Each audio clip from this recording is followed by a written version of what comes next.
दोस्तों दिल से स्वागत करता हूं आपका अपनी चैनल में। और गाइस नए नए बड़े बड़े अपडेट आपको देखने को मिलेंगे। और गाइस बहुत ही बड़ी खुशखबरी आपको देखने को मिल रही है। अब तो छोटी छोटी फैंटेसी कंपनियां भी चैलेंज करने वाली हैं। जी हां गाइस, मध्य प्रदेश हाईकोर्ट में यहां पे फिर से एक चैलेंज होने वाला, जो कि एक फैंटेसी स्पोर्ट्स प्लेटफॉर्म बूम 11, आपने नाम सुना होगा, Clubboom 11 sports and entertainment PVT LTD, challenging the constitutional validity of the promotion and regulations of online gaming act 2025।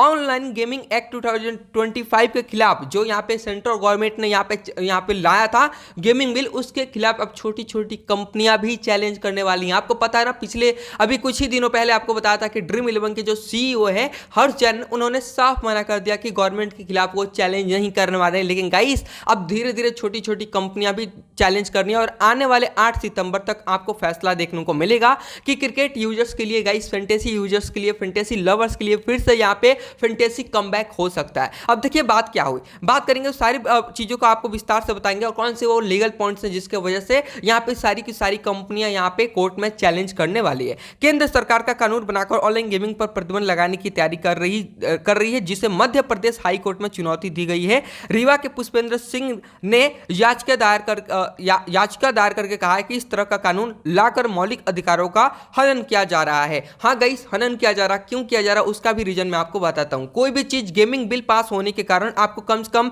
Discuss तो करना पड़ेगा ना, कैबिनेट में या फिर राज्यसभा में या फिर लोकसभा में, दोनों जगह आपको डिस्कस करना होगा। लेकिन इस नए बिल में 20 अगस्त को यहां पे पारित किया गया लोकसभा में तुरंत बिना 5 मिनट में इसको पास कर दिया गया। दूसरे दिन राज्यसभा में भी 1 से 2 मिनट में इसको पास कर दिया गया, मंजूरी दे दी गई बिना डिस्कस के, जिससे कि इस गवर्नमेंट को, स्टेट गवर्नमेंट को टैक्स वगैरह ये सारी चीजें जाती थी।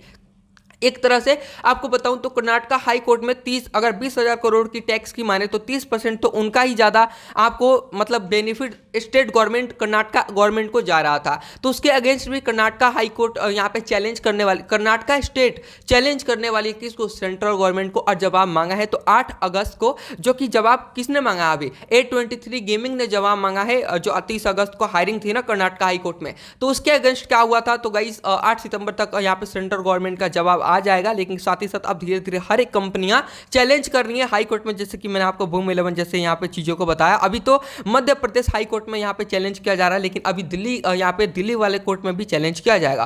Promotion and regulations of online gaming act challenge in the Delhi high court, ये भी एक नया अपडेट कल ही निकल कर आया, जिसमें the matter was briefly heard today by bench of chief justice Devendra Kumar Upadhyay and justice Tushar Rao यहाँ पे गढ़ेला। अब इनके द्वारा दिल्ली में भी यहाँ पे चैलेंज किए जाने वाले हैं दिल्ली हाई कोर्ट में, जो कि आपको ये 2 बड़े बड़े वकील आपको दिखाई देंगे, जिनका नाम देवेंद्र कुमार उपाध्याय और जस्टिस तुषार राव गढ़ेला, ये 2 आपको दिल्ली कोर्ट में चैलेंज करते हुए नजर आएंगे। किसको, सेंट्रल गवर्नमेंट को, कि ये नए गेमिंग बिल आने के कारण गाइस बहुत ही चीजों का हनन किया गया है, जैसे कि बिजनेस, आपको 3 से 4 लीगल पॉइंट्स बताए थे ना, वो सारी चीजें हैं। और रिप्रेजेंटिंग द सेंट्रल गवर्नमेंट यहाँ पे solicitor general Tushar Mehta defend the law by यहाँ पे pointing out the there is the public interest in banning online real money games. ठीक है, पब्लिक इंटरेस्ट के यहाँ पे फेवर में ये लोग यहाँ पे चैलेंज करने वाले। बात करते हैं आगे नए आर्टिकल के बारे में। तो गाइस आर्टिकल में ऑनलाइन गेमिंग के खिलाफ लाए गए नए कानून को दिल्ली हाई कोर्ट में दी गई चुनौती, petition against online gaming act. संसद ने promotion and regulation of online gaming act का पारित किया था। इस कानूनी को कर्नाटका हाई कोर्ट में भी चुनौती दी गई है। दोनों आपको अपडेट आपको दे दी। अब धीरे धीरे और भी बड़ी बड़ी कंपनियां जाएंगी, कंपनी बड़ी हो या फिर छोटी, अपने यहाँ पे अधिकार के लिए, फंडामेंटल के लिए ये चैलेंज करने वाली है। सारे अपडेट आ रहे हैं। आगे बात करेंगे तो नई दिल्ली ऑनलाइन गेमिंग के रेगुलेट करने के लिए जल्द ही यहाँ पे प्राधिकार गठन किया जाएगा। केंद्र सरकार ने आज इस बात की सूचना दिल्ली हाई कोर्ट को दी है। चीफ जस्टिस डीके उपाध्याय की अध्यक्षता वाली बेंच ने ऑनलाइन गेम को रेगुलेट करने वाले कानून को चुनौती देने वाली याचिका पर आंशिक सुनवाई करते हुए 8 हफ्ते के बाद अगली सुनवाई का आदेश दिया है। 8 हफ्ते या फिर 8 दिन, आई डोंट नो, यहाँ पे थोड़ा सा मिस्टेक हुआ होगा। और एक और आपको कल नया यहाँ पे गई खबर बन के आया होगा कि बगीरा कैरम प्राइवेट लिमिटेड ने दायर की याचिका। एक यहाँ पे एक और कंपनी है, जैसे कि A23 गेम क्राफ्ट जैसी बड़ी बड़ी, RM जैसी बड़ी बड़ी कंपनियां है ना फैंटेसी फील्ड में या फिर कोई गेमिंग फील्ड में, गेमिंग इंडस्ट्री में। एक और यहाँ पे बगीरा कैरम प्राइवेट नाम से एक लिमिटेड कंपनी है, जो कि यहाँ पे ऑनलाइन कैरम की company Bagheera carrom private limited ने दायर किया है याचिकाकर्ता की ओर से पेश वकील हर्ष जायसवाल, और इसको लीड करेंगे जायसवाल। आधा मिश्रा ने कहा कि ये कानूनी यहाँ पे कानूनी कानून मनमाना और भ्रमपूर्ण है, तब कोर्ट ने कहा कि इस कानून को लागू करने के लिए सरकार किसी भी प्राधिक को गठित कर रही है और इसके लिए नियम बनाए जा रहे होंगे। कानून पर राष्ट्रपति की मुहर भी लग चुकी है, आपको पता है 2 दिन में लोकसभा और राज्यसभा से बिल को पारित किया, मतलब पास किया गया, और दूसरे दिन मतलब तीसरे दिन ही कानून पर राष्ट्रपति की मुहर लग गई है। सुनवाई के दौरान केंद्र सरकार, यहाँ पे एक और आपको इंपॉर्टेंट बात बता दूं, सुनवाई के दौरान केंद्र सरकार की ओर से पेश यहाँ पे सॉलिसिटर जनरल तुषार मेहता ने यह भी कहा इस कानून में राष्ट्रपति की मुहर लग गई है, लेकिन इसके लिए जरूरी नोटिफिकेशन जारी नहीं किया गया। तब कोर्ट ने कहा कि जब तक नोटिफिकेशन जारी नहीं हो जाता है कानून यहाँ पे अस्तित्वहीन है। अगर याचिकाकर्ता को लगता है कि उसके खिलाफ कार्रवाई की जा सकती है तो महज एक धारणा पर आधारित है। तो अभी नोटिफिकेशन जारी नहीं हुआ है, लॉ अभी बन रहे हैं। 8 सितंबर तक मुझे लगता है कि गवर्नमेंट कुछ नई चाल चलेगी और 8 सितंबर के इधर ही कुछ लॉ को यहाँ पे नोटिफाइड कर देगी। लेकिन फिर भी कोर्ट में यहाँ पे छोटी छोटी कंपनियां, बड़ी बड़ी कंपनियां आपको अपने लीगल पॉइंट्स के साथ सारी चीज़ों को लेकर के चैलेंज करने वाली हैं।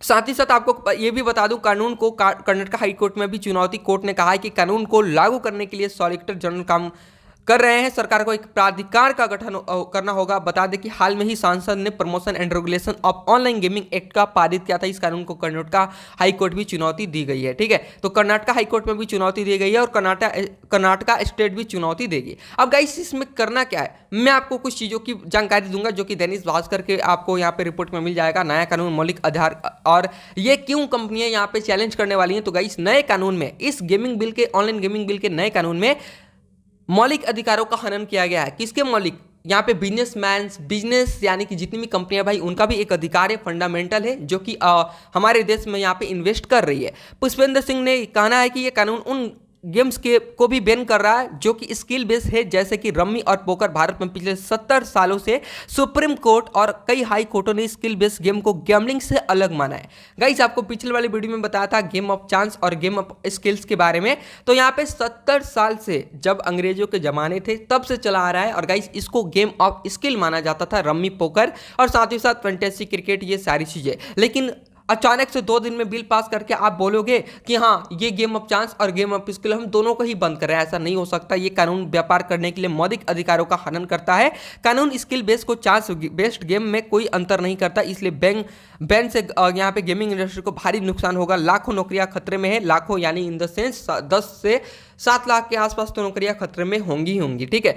बैन से लोग अवैध यहाँ पे ऑफशोर प्लेटफॉर्म की ओर जाएंगे जहां कोई रेगुलेशंस नहीं होता है। अब सरकार ने ये कहा था कि इससे यहाँ पे टेरर फाउंडिंग होती है। भाई कैसे होती है, सब कुछ तो आपके नज़रों में है। KYC कंप्लीट होता है, कोई भी आप एप्लीकेशन पे अपनी यहाँ पे रजिस्ट्रेशन करते हो तो आपको यहाँ पे फेस, यहाँ पे सारी चीज़ें क्या बोलते हैं, वेरिफिकेशन होता है। लेकिन अगर आप रियल चीज़ें ही बंद कर दोगे जो कि आपके अंडर में है, आप देख सकते थे। अब जब अदर प्लेटफॉर्म पे, जो साइट्स पे गैम्बलिंग पे लोग जाने शिफ्ट हो जाएंगे तो उसके बाद आपका क्या होगा। तो गवर्नमेंट के हाथ से वो सारी चीज़ें चली जाएंगी। तो यही कुछ यहाँ पे इंपॉर्टेंट चीज़ें हैं जिसको लेकर के यहाँ पे कोर्ट में चैलेंजेस होने वाले हैं। तो अगर गाइस नए अपडेट आएंगे, ड्रीम 11 बैन होगा या नहीं होगा, आपको भी मैंने बातें बता दी है। लेकिन फिर भी अगर ड्रीम 11 की तरफ से कोई नए अपडेट आएंगे मैं आपके साथ शेयर करूंगा। तब तक अगर आप चैनल पर नए हो तो चैनल को दिल से सब्सक्राइब करके जुड़ें, ठीक है।